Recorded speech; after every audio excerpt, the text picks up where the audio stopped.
Hello student, आप जो बच्चे इंटर क्लास में हैं उनके लिए एक न्यूज़ ये है कि उनके बोर्ड एग्ज़ाम की प्रस्तावित कर दिए गए हैं। उनके बोर्ड एग्ज़ाम जरूर हो गए, कोई एग्ज़ाम कैंसिल नहीं करे जाएंगे।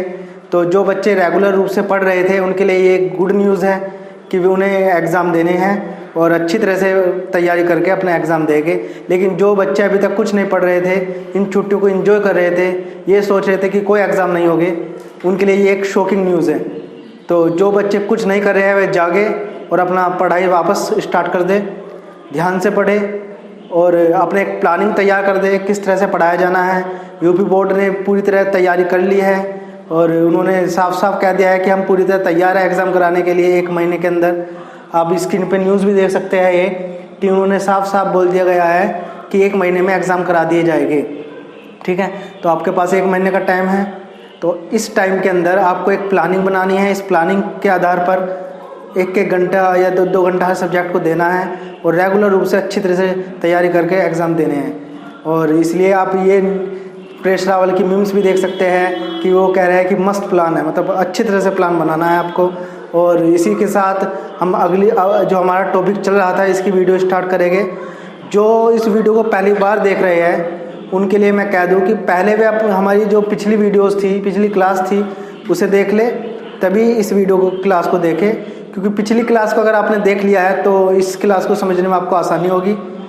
ये वीडियो मेनली उन स्टूडेंट के लिए है जो अभी इंटर क्लास के बोर्ड एग्ज़ाम देंगे। कुछ हर बच्चे का कोई ना कोई टॉपिक ऐसा रह जाता है किसी चैप्टर में जो वीक होता है, तो इन वीडियोज़ को, इन क्लासेस को बहुत ही डिटेल्स में करके बनाया जा रहा है। तो किसी का कोई भी टॉपिक वीक है तो वो इन टॉपिकों को क्लियर कर सकता है वीडियो को देखकर। और साथ में जो स्टूडेंट 11th पास करके 12th में आए हैं उनके लिए ये वीडियो इम्पोर्टेंट है ही, क्योंकि इंटर क्लास के स्टार्टिंग से सिलेबस चलाया जा रहा है जिसमें हमारा जो पहला चैप्टर चल रहा था रिलेशन एंड फंक्शन, इसकी एक्सरसाइज 1.2 स्टार्ट कर दी गई थी। पिछली वीडियोस में हमने इनके सारे कुछ क्वेश्चंस, कुछ टॉपिक क्लियर कर दिए थे। आज उससे आगे की क्लास को हम कंटिन्यू करेंगे। तो मैं पहले फिर यही बोलना चाहूँगा, जो इंटर क्लास के बच्चे हैं, बोर्ड एग्ज़ाम की तैयारी कर रहे थे या जिन्होंने बंद कर दी थी, वे वापस जागे और अपनी तैयारी स्टार्ट करें। कोई भी टॉपिक है जिसमें डाउट है तो वो हर टॉपिक की आपको वीडियो दी जाएगी। साथ में 11th क्लास और 12th क्लास के लिए मेनली अनसोल्ड पेपर भी स्टार्ट करे जाएंगे। केमिस्ट्री का अनसोल्ड पेपर भी स्टार्ट करा जाएगा और मैथ्स का भी अनसोल्ड पेपर स्टार्ट करा जाएगा, क्योंकि आपको 1 महीने के अंदर अंदर आपको तैयारी करनी है। ठीक है, तो बिना किसी देरी के हम वीडियो स्टार्ट करते हैं। तो आज की क्लास में हम 1-2 जिसे बोलते हैं आच्छादक फलन के बारे में पढ़ेंगे,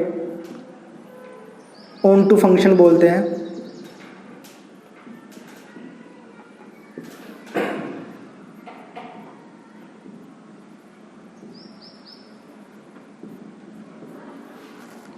इसे हम सरजेक्टिव भी बोलते हैं इंग्लिश में। देखो, पिछली क्लास में हमने 1-1 क्या है, ऑन टू क्या है, टोटल बेसिक से लेकर चले थे हम। तो जिसे भी कोई भी प्रॉब्लम है, या मैंने पहले भी बोला था, जो पहली बार वीडियो देख रहे हैं वो जरूर पहले पिछली क्लास को क्लियर कर ले, पिछली वीडियो देख ले, उसके बाद ये वाली क्लास करेंगे तो आपको अच्छा समझ में आएगा। तो आज की जो क्लास में हमने पढ़ेंगे वो ऑन टू फंक्शन पढ़ेंगे, क्योंकि पिछली क्लास में हमने 1-1 फंक्शन को किस तरह से किसी क्वेश्चन को 1-1 फंक्शन दिखाया जाएगा वो सब कुछ समझ लिया था। तो आज हम कोई क्वेश्चन को ऑन टू फंक्शन कैसे दिखाना है उस क्वेश्चन को हम समझेंगे। एक एग्जाम्पल के थ्रू आपको समझाता हूँ। जैसे कोई फंक्शन दे देगा आपको f(x) = x², तो इस तरह का कोई क्वेश्चन दे देगा और क्या कहेगा कि जो फंक्शन है वो नेचुरल से नेचुरल है, n to n है, तो हमें ऑन टू लाना है। सेम यही क्वेश्चन पिछली वीडियो में हमने 1-1 ला के दिखाया था। इस वीडियो में हम ऑन टू क्वेश्चन लाएंगे और इसी तरह से और आगे के क्वेश्चन हम सीखेंगे। तो फंक्शन दिया गया है n to n, मतलब क्या है, इस बात का ये मतलब है जो फंक्शन की डोमेन है वो भी नेचुरल नंबर है, n माने नेचुरल नंबर, प्राकृतिक संख्या है, और फंक्शन की कोडोमेन जो होगी वो भी नेचुरल नंबर है। सही है। तो इस तरह से अगर हम इसका डायग्राम बना हुआ है मैपिंग के थ्रू समझे, तो मैपिंग के थ्रू क्या होगा कि डोमेन में भी नेचुरल नंबर आएगा, कोडोमेन में भी। ये वाली डोमेन होती है, ये कोडोमेन। नेचुरल नंबर आपको पता ही है कौन कौन से होते हैं, 1 2 3 4 5 इस टाइप के नेचुरल नंबर होते हैं। सेम यही नेचुरल नंबर इधर आएंगे 1 2 3 4 5, ठीक है। तो ये इस तरह का हमने एक डायग्राम बना दिया आपके सामने। फंक्शन दिया ही है x², नेचुरल से नेचुरल दिया है, केवल हमें नेचुरल वैल्यू ही लेनी है और कोई वैल्यू इस क्वेश्चन के अंदर इस फंक्शन में एग्जिस्ट नहीं करेगी। क्योंकि आपको एक बात ध्यान रखनी है, जो इस टाइप के क्वेश्चन पढ़ाए जा रहे हैं, एक फंक्शन दिया जाएगा, ये बता दिया जाएगा कि ये फंक्शन किस टाइप का है, आपको मतलब कहाँ से ये वैल्यू लेनी है, नेचुरल नंबर में से लेनी है, रियल में से लेनी है, इंटीजर्स में से लेनी है, ये सब कुछ क्लियर कर दिया जाएगा पहले ही क्वेश्चन में। तो अब हमें एक फंक्शन दिया है और हमें क्या दिखाना है, ऑन टू। तो सबसे पहले मैं आपको एक बार ऑन टू मतलब आच्छादक फलन की एक बार डेफिनेशन रिवाइज करा देता हूँ। ऐसा फलन जिसकी कोडोमेन के प्रत्येक अवयव की प्री इमेज डोमेन में हो, ठीक है। कोडोमेन के प्रत्येक अवयव मतलब कोडोमेन इधर वाली साइड होती है, ये कोडोमेन होता है, आपको पता होगा। जिसे डोमेन और कोडोमेन में अभी भी कोई डाउट है तो वो पिछली वीडियो जरूर देख लें। सबसे स्टार्टिंग वाली वीडियो में यहाँ से स्टार्ट करा गया था कि डोमेन क्या है, कोडोमेन क्या है। तो कोडोमेन जो है इसके अंदर ये वैल्यू आई हुई है और ये कोडोमेन वाला हिस्सा है। आच्छादक फलन क्या होता है कि वे फलन जिसमें कोडोमेन के सभी अवयव की प्री इमेज डोमेन में हो। कहने का सीधा सा मतलब ये है कि कोडोमेन का कोई भी अवयव ऐसा ना हो जो इधर से जॉइंट ना हो, इधर से मिला हुआ ना हो, ठीक है। सभी अवयव की प्री इमेज इधर वालों की होनी चाहिए कोडोमेन के, ठीक है। तो ये सब डेफिनेशन पिछली वीडियो में, पिछली क्लासेस में सब क्लियर कर दिया गया था, तब हम यहाँ तक पहुँचे। तो क्वेश्चन पे आते हैं। फंक्शन दिया है x², नेचुरल से नेचुरल दिया है और हमें क्या दिखाना है कि ये पूछा गया है कि ये बताओ ऑन टू है कि नहीं। तो हम क्या करेंगे, यदि फंक्शन में x की वैल्यू 1 रखे तो 1 का स्क्वायर करेंगे, क्योंकि हमें x² करना है।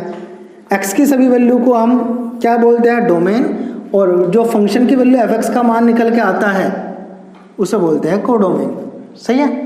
x की वैल्यू जो हम रखेंगे ये सब x का मान है, वो डोमेन है, और जिस फंक्शन में रख के जो हमें फंक्शन का मान प्राप्त होगा वो कोडोमेन है। तो अब हमें जरा ध्यान से समझना है, यदि x की वैल्यू मैं 1 रखूंगा तो 1 रखने पे क्या आएगी, 1 ही आएगी। तो 1 का 1 से इमेज बन जाएगी। इसी तरह से यदि x की वैल्यू मैं 2 रखूंगा तो क्या आएगा, 4, क्योंकि 2 का स्क्वायर आपको पता होगा, 2 का अगर मैं स्क्वायर करूंगा यहाँ तो कितना मिलेगा, 4। 3 की वैल्यू रखूंगा तो 3 का स्क्वायर 9 होगा, 9 भी एक प्राकृतिक संख्या है, मान लो यहाँ है। इसी तरह से सबका 4 का 16, 5 का 25 हम बनाते चले जाएंगे, ठीक है। अब हमें एक बात चेक करनी है कि क्या कोडोमेन के सभी अवयवों की प्री इमेज जहाँ तक हमने बनाई है बनी हुई है, कोई ऐसा अवयव तो नहीं है जिसकी प्री इमेज डोमेन में नहीं है कोडोमेन के। तो चेक करते हैं। 1 की प्री इमेज है ये रही। इमेज और प्री इमेज के बारे में आपको पता होगा कि डोमेन की इमेज बनती है इधर, डोमेन की इमेज इधर, और कोडोमेन के अवयव जो कोडोमेन के अंदर एलिमेंट्स हैं उसकी प्री इमेज बनते हैं इधर। इधर प्री इमेज बनती है और इधर इमेज बनती है। इमेज इनकी बनती है यहाँ और इनकी प्री इमेज यहाँ, ठीक है।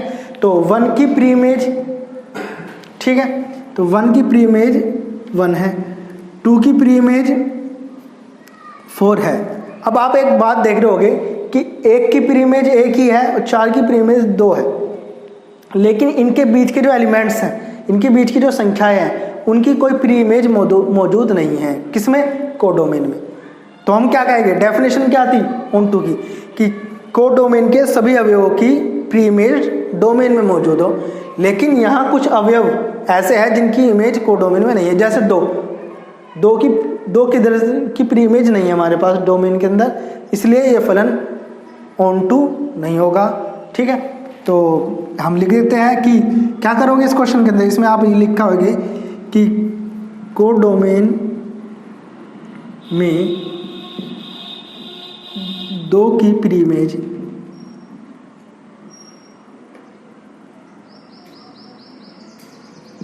डोमेन में नहीं है, डोमेन में नहीं है।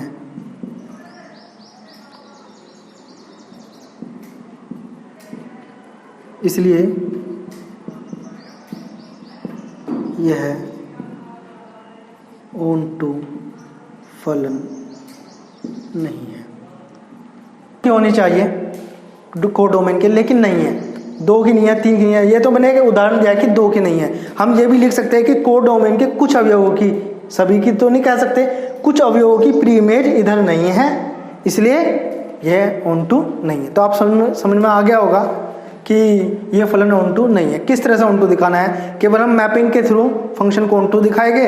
और 1 जो पिछली क्लास में हमने सीखा था एकाकी, वो हमने दोनों तरीके से सीख लिया है कि मैपिंग के थ्रू 1 क्या दिखाते हैं, और बिना मैपिंग के केवल बिना विदाउट डायग्राम, किसी डायग्राम का यूज करे बिना हम किस तरह से किसी फंक्शन को 1 दिखाते हैं, एकाकी दिखाते हैं, वो सब हमने पिछली क्लास में सीख लिया। ठीक है, तो onto हम इसी तरह से दिखाएंगे मैपिंग के थ्रू। कुछ क्वेश्चन आएंगे जिसमें हम बिना विदाउट मैपिंग के भी करना सिखाएंगे। ठीक है, धीरे धीरे हर चीज को क्लियर करते हुए चलेंगे, तो आप इसे उतार सकते हैं। ये आंसर होगा इसका। तो एक फंक्शन था, अब हम एक्सरसाइज पर आएंगे। ये एक एक्सरसाइज का ही क्वेश्चन था, एक्सरसाइज 1.2 का जो फर्स्ट क्वेश्चन दिया हुआ है एनसीईआरटी में, वो कुछ इस तरह से दिया गया। एक फंक्शन दिया है f(x) बराबर 1/x, ये क्वेश्चन दिया है। और जो फंक्शन है वो क्या कहा है कि f जो है वो r star to r star बना रखा है। अब ये स्टार का क्या मतलब है, देखो यहाँ r स्टार से जो मतलब है, इसका मतलब ये है कि non negative real number. r का मतलब आप सभी को पता होगा कि r का मतलब होता है वास्तविक संख्याएं, रियल नंबर्स। रियल नंबर्स में क्या आ जाती है, रियल नंबर में ज़्यादातर सभी प्रकार की संख्याएं आ सकती है। कौन कौन सी, negative values, positive value, zero, जो फ्रैक्शन में वैल्यू होती है, भिन्न में वैल्यू होती है, वे भी रियल नंबर के अंदर आएगी। दशमलव, A to Z सभी वैल्यू रियल नंबर के अंदर आती है, केवल काल्पनिक संख्या को छोड़कर सभी वैल्यू वास्तविक संख्याएं है। ठीक है, भिन्न हो, दशमलव, किसी भी तरह की संख्याएं जो होती है काल्पनिक को छोड़कर सब वास्तविक संख्या है। लेकिन हमें सभी वास्तविक संख्या नहीं लेनी। इस r स्टार का मतलब उसने क्वेश्चन में दिया हुआ है कि एक ऋणात्मक पूर्णांक है, ये एक ऋणात्मक है। ऋणात्मक का मतलब हो जाएगा कि ये नॉन नेगेटिव नंबर, इसका मतलब होता है नॉन नेगेटिव। नॉन नेगेटिव उसे कहते हैं जो नेगेटिव नहीं होते। तो इसके अंदर सभी रियल नंबर आएंगे। कौन नहीं आएंगे, जो ऐसे वास्तविक संख्या है जो माइनस की ना हो। तो इसमें कौन कौन सी आएगी, प्लस 1 2 3, दशमलव में भी आएगी 3.5 या कोई भी इनफाइनाइट तक बहुत नंबर होते हैं। मतलब केवल हमें नेगेटिव नंबर्स नहीं लेने, A to Z सभी नंबर लेने हैं। ठीक है, इसके अंदर तो आपको पता चल गया फंक्शन क्या है, क्वेश्चन क्या है। क्वेश्चन एक फंक्शन दिया गया है, f r स्टार से r स्टार तक है। r स्टार का मतलब है नॉन नेगेटिव। नॉन नेगेटिव का मतलब होता है केवल, हम इसे केवल पॉजिटिव वैल्यू बोलेंगे, पॉजिटिव वैल्यू लेनी है हमें। ठीक है, नेगेटिव नहीं लेना है। ठीक है, तो ये हमें क्लियर है। अब और हमें इसे किस तरह से दिखाना है, क्वेश्चन के अंदर 1 और onto दोनों पूछा गया है कि फंक्शन को 1 और onto दिखाए। तो सबसे पहले हम 1 दिखाएंगे, 1 जिसे हम बोलते हैं एकाकी। ठीक है ना, एकाकी बोल देते हैं, 1 बोल सकते हैं, और हम इसे इंजेक्टिव भी बोलते हैं। इंजेक्टिव भी इसका नाम है फंक्शन का। तो हमें क्या दिखाना है कि फंक्शन को 1 दिखाना है। देखो 1 दिखाने के लिए जो ज़्यादातर हम यूज़ करेंगे विदाउट मैपिंग का यूज़ करेंगे, बिना मैपिंग के। वैसे चित्र बना देता हूँ मैं साइड में, जो दोनों के अंदर काम आएगा। डोमेन r स्टार लेनी है और कोडोमेन भी r स्टार लेनी है, इधर डोमेन इधर कोडोमेन। ठीक है, ये आपको क्लियर होना चाहिए पहले से ही, बार बार ये लिखने की कोई आवश्यकता नहीं है कि किधर डोमेन है किधर कोडोमेन है। डोमेन के अंदर कौन सी वैल्यू आनी है, सारी पॉजिटिव रियल नंबर आने हैं। मतलब 1 2 2.5 भी आ सकता है, 3 3.5 भी आ सकता है, और बहुत सारे सभी नंबर आ सकते हैं। ठीक है, 4 5। इसी तरह से इसके अंदर 1 2 2.5 3 3.5 मतलब सभी जैसे इसमें है इसी तरह से कि दोनों के अंदर एक जैसी वैल्यू आएगी। और हमें क्या दिखाना है कि फंक्शन को 1 1 एक आगे दिखाना है। अब हमें करना क्या है, देखो हम विदाउट मैपिंग के स्टार्ट करते हैं क्वेश्चन को दिखाना। कैसे? मैंने आपको पिछली वीडियो में समझाया था कि बिना किसी डायग्राम बनाए, बिना किसी मैपिंग के हम किस तरह से किसी क्वेश्चन को 1 1 दिखाएंगे, एक आके दिखाएंगे। ऑन टू की बात नहीं हो रही है, यहाँ 1 1 की हो रही है। कैसे बताया था पिछली क्लास में? हम दो वैल्यू मान लेंगे x1 और x2, दो अलग अलग वैल्यू मान लेंगे x1 और x2। कहाँ किस में मान लेंगे? आर स्टार जो हमें वो देगा। ठीक है, हमने कहा कि x1 x2 ये है बिलोंग्स टू का चिन्ह, बिलोंग्स टू का मतलब होता है उपस्थित होना। ठीक है, पता होगा आपको। तो x1 x2 belongs to are star. तो हमने दो वैल्यू ली अलग अलग, x1 x2 ली दो वैल्यू और वह आर स्टार में बिलोंग करती हैं। हम क्या मान के चलते हैं कि f(x1) बराबर f(x2), हम ये वैल्यू ये बात लेकर चलेंगे और लास्ट में जाके क्या प्रूफ कर देंगे? आपको बताया था x1 बराबर x2 हम लास्ट में जाके प्रूफ कर देंगे। यदि x1 बराबर x2 लास्ट में आ जाता है, ये लेके चलते हैं और ये आ जाता है, तो क्वेश्चन 1 1 हो जाएगा। ये सिंपल सा कंसेप्ट था। तो ये चीज़ क्लियर करना स्टार्ट करते हैं। अब फंक्शन क्या है f(x1) और f(x2), ये बराबर लेके चल रहे हैं हम। क्वेश्चन में क्या फंक्शन दिया है? ये दिया है। और हमें किसकी वैल्यू चाहिए यहाँ? f(x1) की। तो यहाँ x की जगह मैं x1 रख दूंगा। तो f(x1) की वैल्यू कितनी आ जाएगी? 1/x1। f(x2) की वैल्यू 1/x2। ठीक है, तो अब हम क्या काम करेंगे? ये आ गया, ये वैल्यू आपको पता चला होगा कैसे आया। मैं आपको पहले ही क्लियर कर दूं, फंक्शन ये है हमारे पास और जिसकी वैल्यू हमें पूछेगा वो हम इसी फंक्शन से निकाल लेंगे। f(x1) की पूछी तो यहाँ x की जगह x1 रख दो। यदि f(x2) की जरूरत है हमें तो x की जगह x2 रख देंगे। इसकी क्रॉस मल्टीप्लाई कर दो तो ये हमारा लास्ट में आ जाएगा x1 बराबर x2। ठीक है, ये इधर पहुँच गया। कुछ ऐसा समझ लो कि अगर आपको डिटेल में ये इधर तो x2 बराबर x1 आ जाएगा, या हम x1 बराबर x2 भी ले सकते हैं। ठीक है, बात एक ही है। तो हमने क्या क्वेश्चन शुरू करा था और कहाँ जाकर हमने ख़त्म करा, आपको देख रहे होगे। फंक्शन हम ये लेके चले f(x1) बराबर f(x2), लास्ट में जाके क्या प्रूफ हुआ? x1 बराबर x2। तो हम इस बात से क्या कर सकते हैं कि फलन क्या होगा? 1 1 है। तो फंक्शन जो हमें दिया है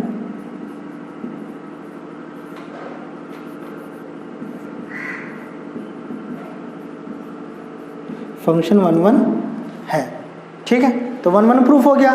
देखो यहाँ में प्लस माइनस की कोई वो नहीं है, जैसे पिछले क्वेश्चन में थी, पिछली क्लास में हमने कराई थी कि स्क्वायर वाला सिस्टम था वो, तो वहाँ हमें वो चीज़ को नहीं समझना। यहाँ सिंपल सा फंक्शन दिया था 1/x और हमने इस तरह से निकाल दिया। बहुत सिंपल तरीका था। आपको बात याद रखनी है, f(x1) बराबर f(x2) लेकर चलते हैं और लास्ट में x1 बराबर x2 यदि आ जाता है तो फंक्शन 1 1 होगा, और यदि नॉट इक्वल आता है, बराबर नहीं आते हैं, तो फंक्शन मैनी 1 होता है। बात क्लियर होगी आपकी। इसी तरह से अब हम क्या देखेंगे, फंक्शन 1 1 तो हो चुका है हमारा, अब हमें लाना है ऑन टू। तो ऑन टू फंक्शन को हम किस तरह से लाते हैं? मैपिंग की मदद करेंगे, हम मैपिंग से लाएंगे। तो इसे हम रफ कर देते हैं। आप डायग्राम से भी पता लगा सकते हैं कि फंक्शन 1 1 है क्या नहीं, लेकिन हम ज़्यादातर क्वेश्चन को विदाउट मैपिंग करेंगे 1 1 दिखाने के लिए। तो अब करते हैं ऑन टू, जिसे बोलते हैं हम आच्छादक फलन या सर्जेक्टिव।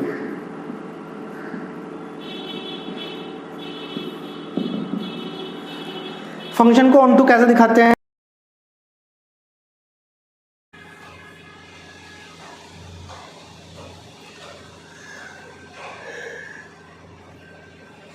इस तरह से मैंने इस तरह से डिस्क्राइब करा है, इससे समझो आपको आसानी होगी। देखो फंक्शन दिया है 1/x, आपको पता ही है। यदि x की वैल्यू में 1 रखूँगा तो 1 का 1 से जुड़ेगा यहाँ, लेकिन जब 2 रखूँगा तो 2 का किससे जुड़ेगा? 1/2 आएगा। x की वैल्यू 2 रखने पे 1/2 आएगा। 1/2 का मतलब 0.05 इससे जुड़ेगा। ठीक है, तो आपको एक बात समझनी है कि क्या यहाँ सभी अवयव जुड़ेंगे? तो यहाँ सभी अवयव जुड़ेंगे। कैसे? 1/5 की भी इमेज बनेगी। यदि मैं x की वैल्यू यहाँ क्या रखूँगा? 2/3 रखूँगा तो ये 3 गुण को ऊपर चला जाएगा, तो 3/2 हो जाएगा। 3/2 का क्या बोलता है? 1/5। तो इस तरह से कहने का मतलब ये है कि इसके अंदर सभी अवयवों की प्री इमेज भी मौजूद होगी। ठीक है, ये पिछली बार हमने ये बात भी पता करी थी कि फंक्शन में 1/x जो है वो हम x की वैल्यू दोनों तरफ से नॉन नेगेटिव रियल नंबर रखेंगे। रियल नंबर हम भिन्न में भी ले सकते हैं, तो जरूर नहीं है कि इधर हम वैल्यू सारी पूरी लेंगे। आप अगर कहें कि जी 2 की प्री इमेज कैसे बनेगी, तो यहाँ मैं x की जगह 1/2 रख दूँगा, तो 2 घूमकर ऊपर पड़ जाएगा, तो क्या बनेगा, फंक्शन का मान क्या आएगा। तो यदि मैं कहूँ कि 0.5 की प्री इमेज 0.5 को क्या बोलता है, तो 1/2 की प्री इमेज क्या बनती है 3, और इधर 1/3 की इमेज क्या बनेगी 3, 1/4 की इमेज 4। तो कहने मतलब ये है कि इधर के और इधर के सभी के अवयव की प्री इमेज और इमेज दोनों मौजूद होगी। तो हम कहेंगे कोडोमेन के सभी अवयवों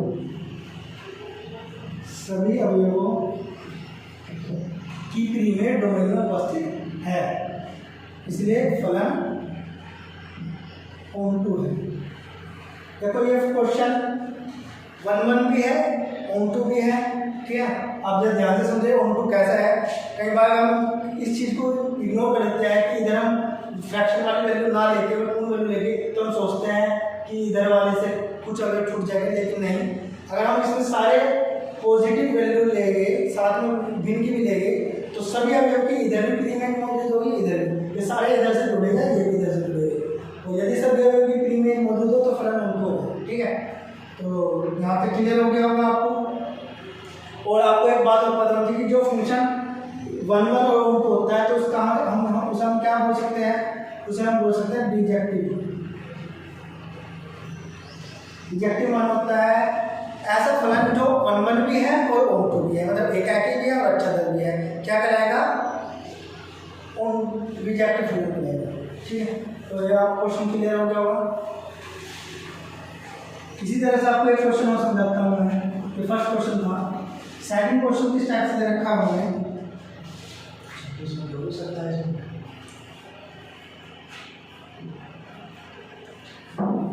एक फंक्शन दे रखा है x बराबर x, उसका एलिमेंट दे रखा है, और इस बार दे रखा है f जो है z टू z दे रखा है। z टू z का मतलब समझ सकते हो पूर्णांक संख्या, z मान होता है इंटीजर्स पूर्णांक। और पूर्णांक के अंदर कौन कौन से रहते हैं, नेगेटिव वैल्यू -3 -2 -1 0 1 2 3, नेगेटिव वैल्यू सभी, पॉजिटिव वैल्यू सभी 0, लेकिन भिन्न की वैल्यू नहीं आएगी, दशमलव नहीं आएगा, भिन्न नहीं आएगा, इस तरह की वैल्यू जो फ्रैक्शन वैल्यू होती है वे सब पूर्णांक में नहीं आता, पूर्ण नंबर होता है। नेगेटिव आ सकता है, पॉजिटिव में 0।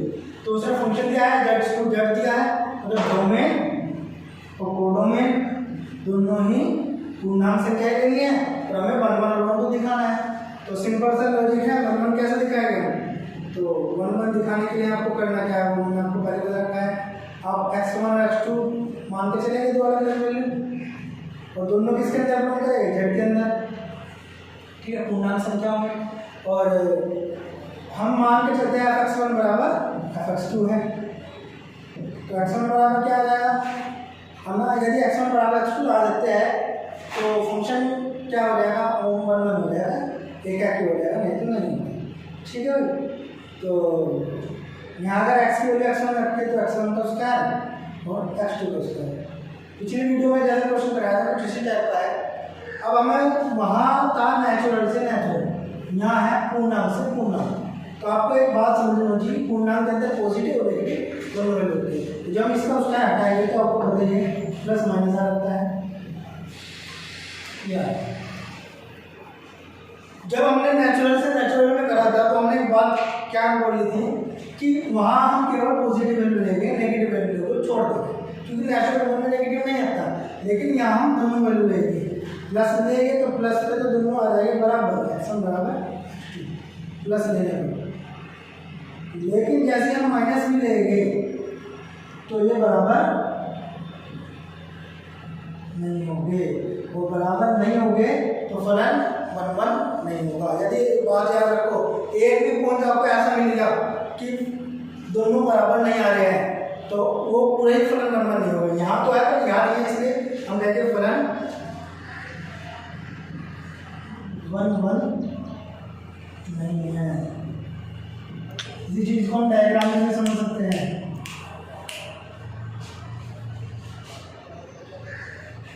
फलन वाली नहीं।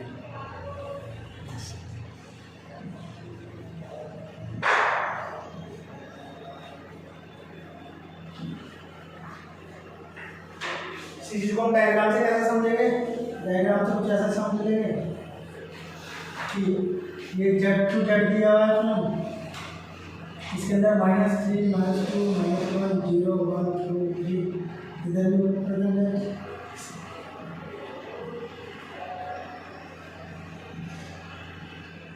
नेगेटिव पॉजिटिव चीज़ें सब मिल रहेगी।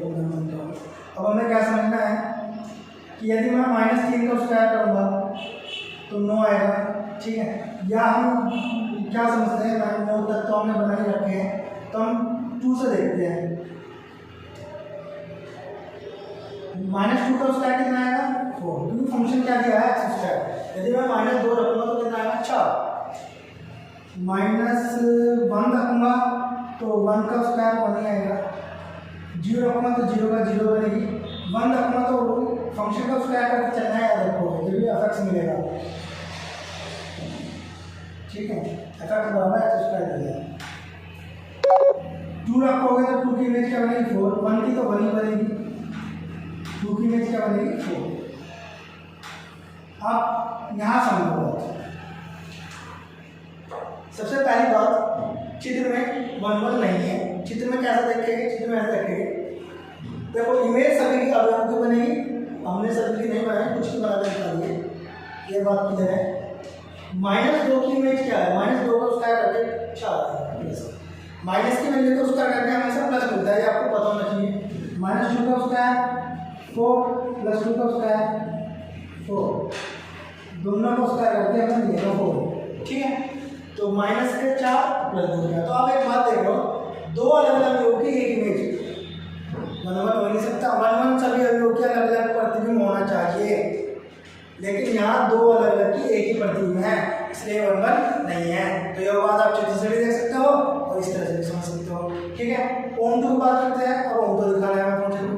ओंटो की कंडीशन है कि कोडोमेन के सभी अवयव इधर से जुड़े हो। तो आप एक बात बताइए, जो फंक्शन का मान आएगा वो हमेशा स्क्वायर x का स्क्वायर करके प्राप्त होगा। फंक्शन का मान देखो, इधर जो कोडोमेन है वो फंक्शन होता है, तो ये x होता है, मैंने बता रखा है। तो फंक्शन का मान जो प्राप्त होगा वो x का स्क्वायर करके प्राप्त होगा।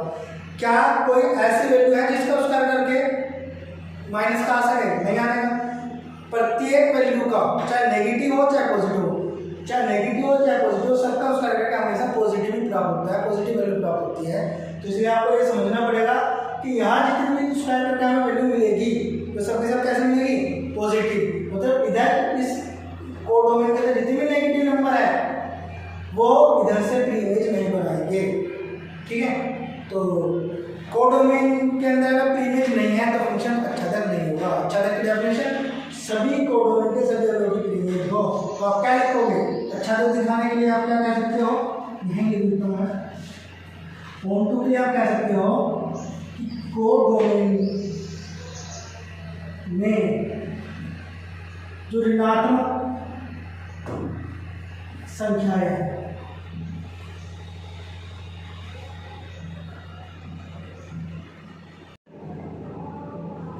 तो कोडोमेन में ऋणात्मक संख्याएं और कुछ धनात्मक संख्याएं भी है जिनकी प्री इमेज नहीं होगी, इसलिए फलन ओंटो नहीं होगा।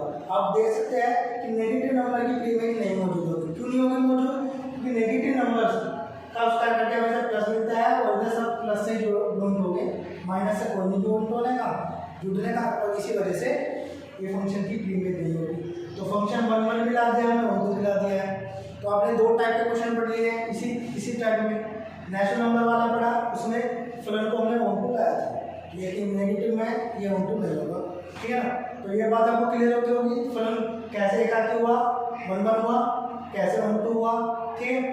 तो इस तरह से और भी क्वेश्चन दिए गए हैं। जो सेकंड क्वेश्चन है, सेकंड का सेकंड पार्ट था, सेकंड का फर्स्ट पार्ट मैंने करा दिया था आपको पिछली क्लास में, कुछ आज कराया। तो सेकंड के अंदर लगभग 5 पार्ट है, एक रियल टू रियल है, और भी कोई क्वेश्चन है क्यूब वाला, एक्स क्यूब वाला। आपको सिर्फ पार्ट को करके देखना है, कोई डाउट होगा तो मुझे बता दीजिए वीडियो में। तो सभी वीडियो ध्यान से रखें और जो बताया गया है उन चीज़ों को क्लियर करते हुए चले। ठीक है, थैंक यू वेरी मच।